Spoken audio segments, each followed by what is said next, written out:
Hi, I'm Saida Garrett, co-writer of Michael Jackson's Man in the Mirror, and you're listening to Rainbow Country with Mr. Mark Tara.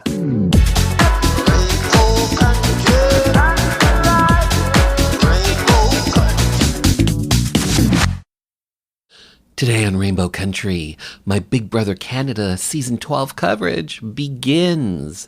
First up, Canadian Screen Award winner, executive producer, and host, Arisa Cox.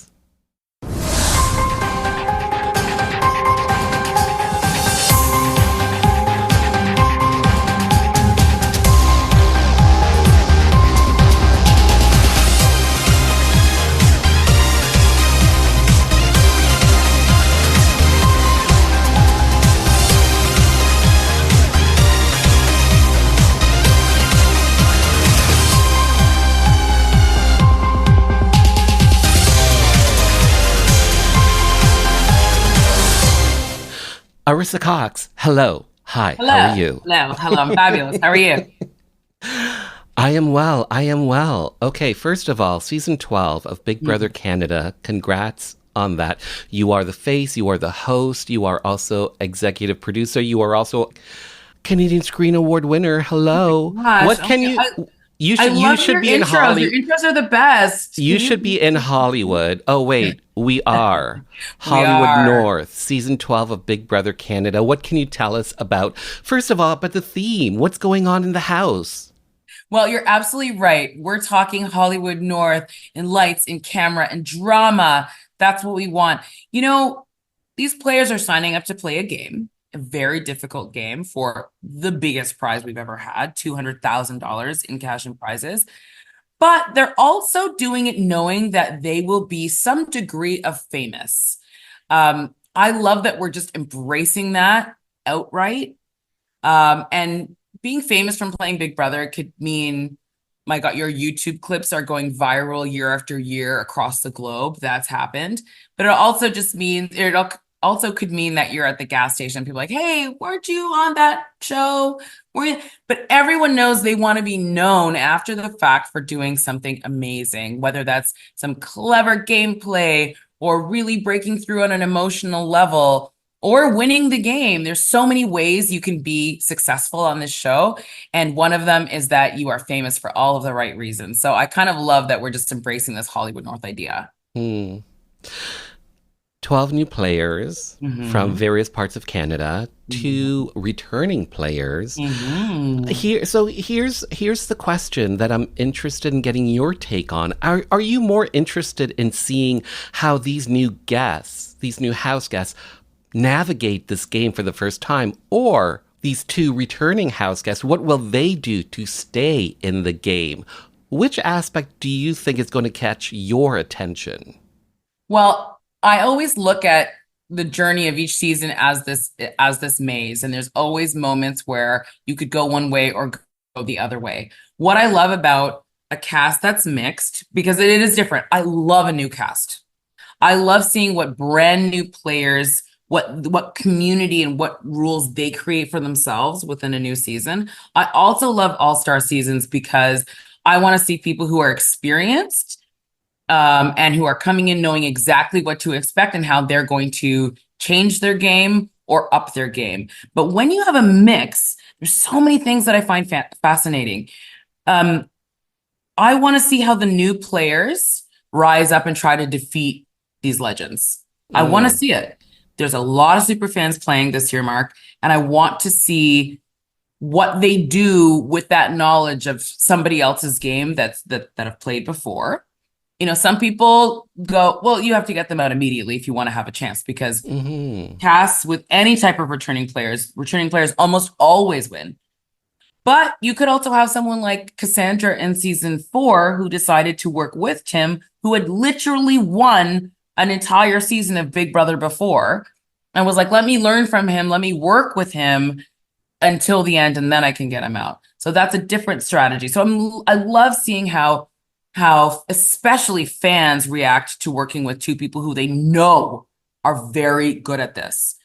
But then I also want to see how 2 players who know the game minimize their threat level. How do they give these new players value so that they're not turfed right away? How good are they? How good can they be once people know how good they are? All of that's fascinating. So I really like this mix because it means I'm going to be rooting for them and I'm also going to be rooting against them. And that's a really fun place to be. In terms of the two returning house guests, are they Canadian or are they international? I feel that I can say they are legends of our game.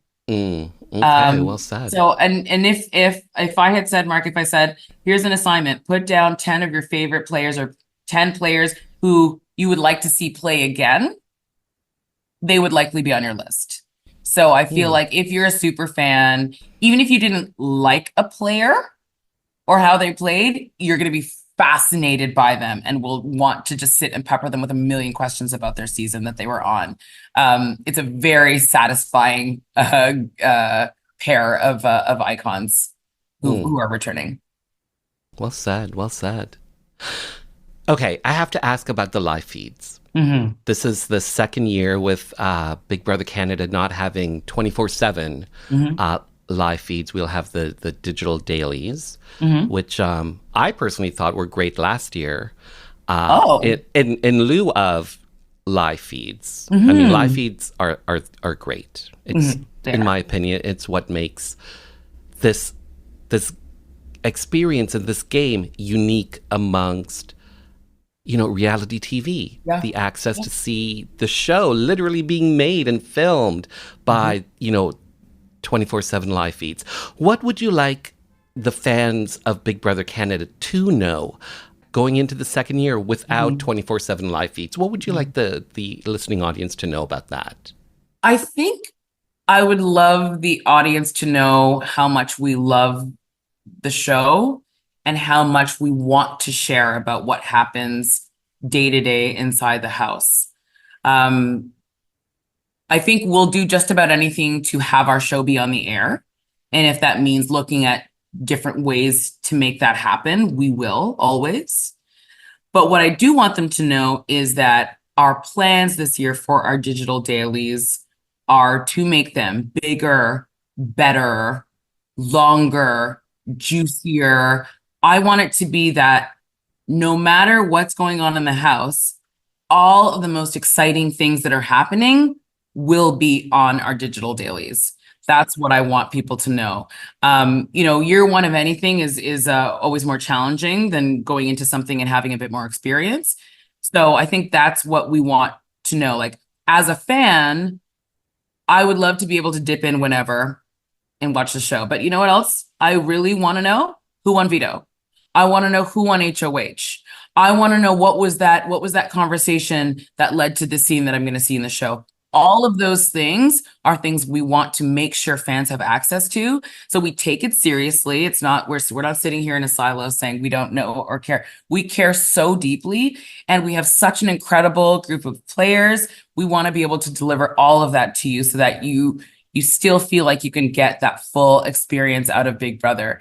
Because let's be honest, I don't know of a person who can actually sit and watch 24 hours of Big Brother and has nothing else going on in their lives. I don't think that's realistic, even though Big Brother very much is a lifestyle, as you know.